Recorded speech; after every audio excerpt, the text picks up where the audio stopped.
প্রিয় শিক্ষার্থীরা, আমরা এখন এই ভিডিওতে এই 10 আর 15 এই দুটি সংখ্যার আমরা সংক্ষিপ্ত ভাগ পদ্ধতিতে লসাগু নির্ণয় করব।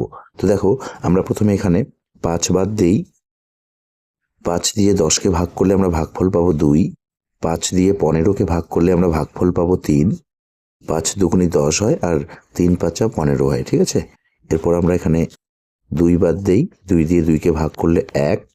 2 দিয়ে 3কে ভাগ করা যায় না, 3 3-এ লিখতে হবে। এরপর আরেকবার আমরা এখানে 3 বাদ দেই। 3 দিয়ে 1কে ভাগ করা যায় না, 1। 3 দিয়ে 3কে ভাগ করলে 1। সুতরাং আমরা এখানে লসাগু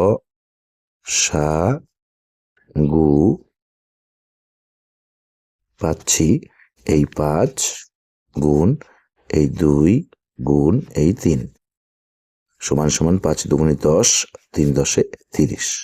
আমাদের এই 30 হচ্ছে 10 আর 15 এর লসাগু ফল। তো প্রিয় শিক্ষার্থীরা, এই ভিডিওতে এ পর্যন্ত। ধন্যবাদ।